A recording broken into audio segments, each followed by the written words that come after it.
now we'll talk about triangle pose versus pyramid pose. I always got these poses confused when I first started, so I'll explain the key differences, how it's supposed to feel, etc. So, starting in your mountain pose at the top of your mat, step your left foot back. Let's come into warrior one. So as you remember, hips are square to the front, both feet firm on the mat. Bring your hands to your hips and start to slowly push into the ground with your front foot and let that action slowly straighten out your front leg. So you're not just shooting it straight, doing any damage to the knees. You're mindfully, slowly straightening out your front leg. Inhale, lift your heart. Feel the heart lifting toward the ceiling. Exhale, hinge directly at your hips. Lead with your heart. This is pyramid pose. So there's different variations we can take here. You're keeping your hips square to the front of your mat in every single one. Your hands can come to frame your front foot. Your forehead can reach toward your shin. If your hands can't reach the mat, bring some blocks down at any height. Support here. You might need to widen your stance. Maybe when you start to hinge forward, you can feel that your left hip comes behind your right. If that happens, widen your stance. Feel, you can even bring your hand here and swipe across your hips. Feel your right hip is even with your left. You can curl the spine, letting the forehead reach toward the knee or the shin. You could keep the spine straight if that feels better. Traditionally, you do curl the spine. You can lead with the heart. You can pretend that there's a string connecting your heart to your big toe. And each time you exhale, that string gets a little bit shorter. I like to think of it that way. Or if you want to have more of a curl in your spine, you can do that as well. So this is pyramid pose. You're pulling your right hip back. You're feeling the stretch from the right heel through the right hip.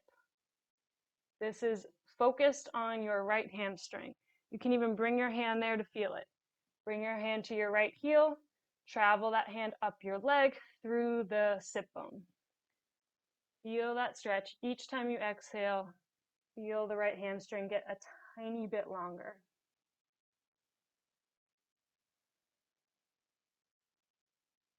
So now we'll talk about revolved pyramid. So you'll bring your left hand right underneath the shoulder. It can be on a block on any height. It can be on the floor, wherever it is. You can bring that right under the shoulder to start. And then bring your right hand back to your sacrum and really feel the right hip pull back, left hip pull forward. Feel that evenness in the sacrum. And then start to peel your heart open to your right, coming to stack your right shoulder more on top of the left. You might need to widen your stance if your back foot pops up. If this feels okay, reach those fingertips up to the sky. Keep pulling the right hip back. Keep lifting up out of your left shoulder. So you're not dumping your weight into the wrist or the shoulder. Lift up. Focus your energy on pulling the right hip back and lifting up through the right fingertips. Maybe gaze looks up, maybe you look forward, maybe you look down at your mat. If you're good in all of these areas, you can bring your feet a little closer to the center line and bring the block on the outside edge of your right foot. Or bring your hand to the right foot or outside edge of the right foot and do the same thing. You get a little bit deeper into that IT band here. So breathing. And then exhale, release.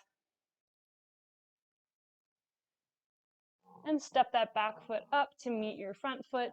Inhale, halfway lift. Exhale, forward fold. Inhale, root to rise, reaching up. Exhale, hands to heart center. Awesome.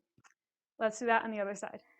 So leave your left foot right where it is, step your right foot back, warrior one legs. Hips are square to the front of your mat. Bring your hands to your hips and start to reach into the ground with your front foot, slowly straightening out the front leg. Inhale, lift the heart.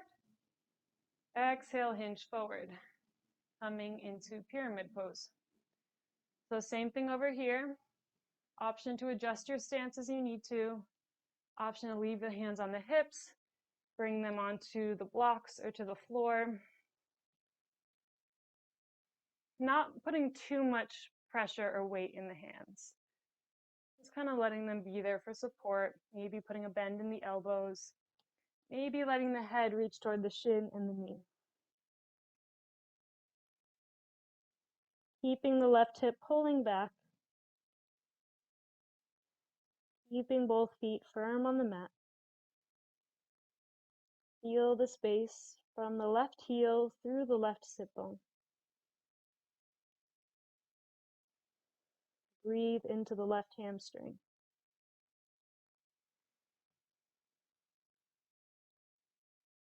You can envision that string connecting the heart to your big toe if you'd like, hinging a little deeper each exhale.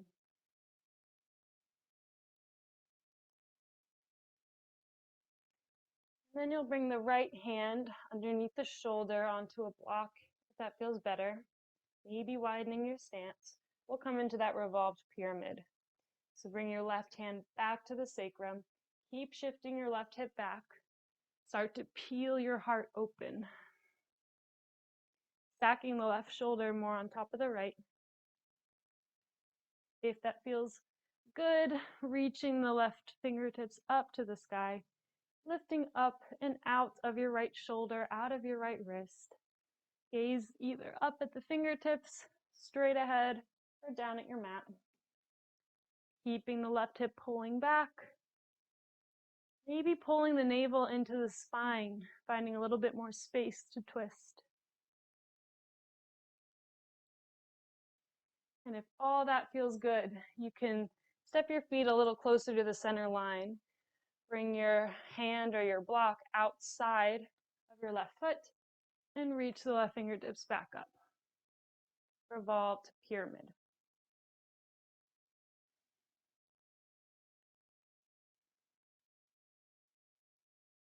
Exhale, release that top arm.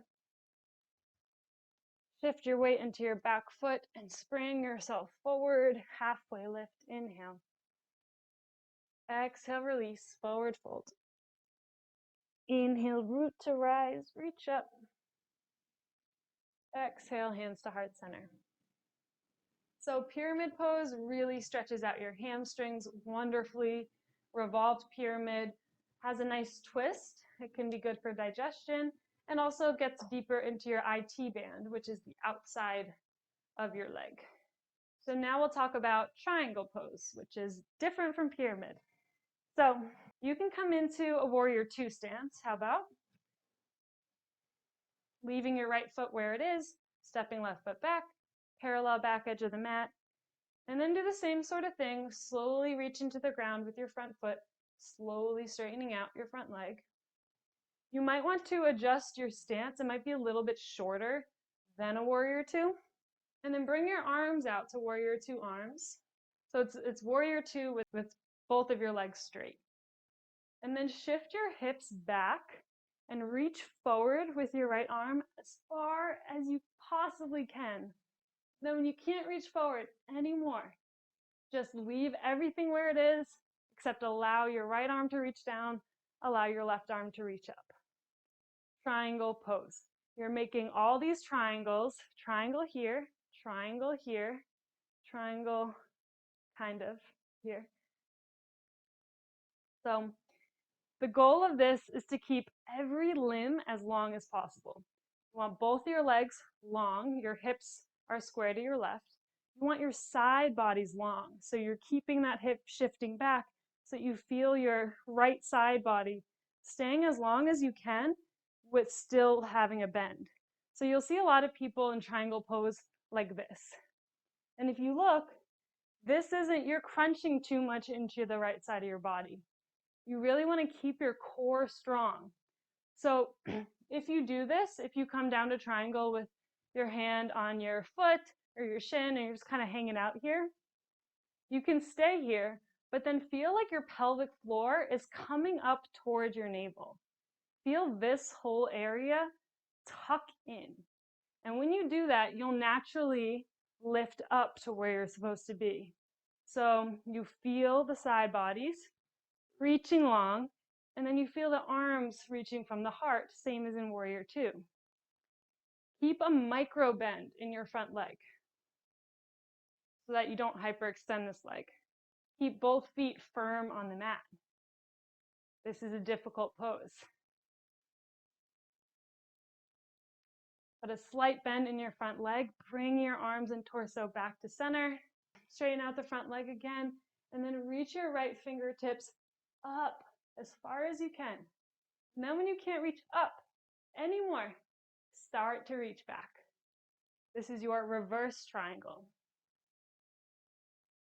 So you're feeling that length from the right toes, through the leg, through the side bodies, the armpit, and the fingertips. Feel yourself getting long. And not forgetting the back side body as well.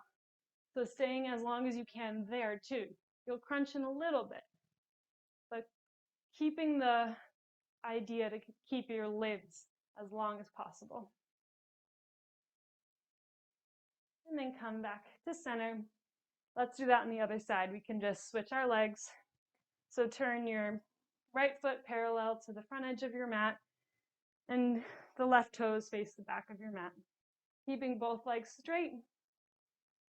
Arms reaching from the heart. Shift your hips back.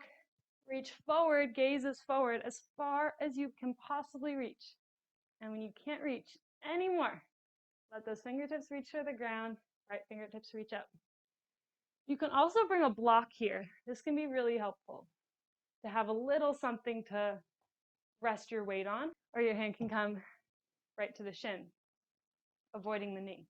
So same thing over here.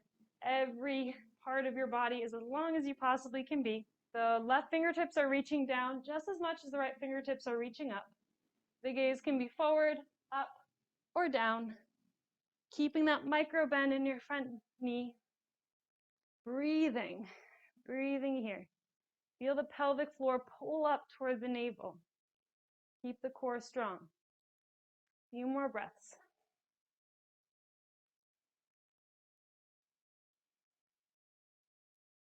And then put a slight bend in your front leg as you bring the arms back up to center. Re-straighten the front leg. Reach up. Reach up with your left fingertips as your right fingertips reach down your right leg.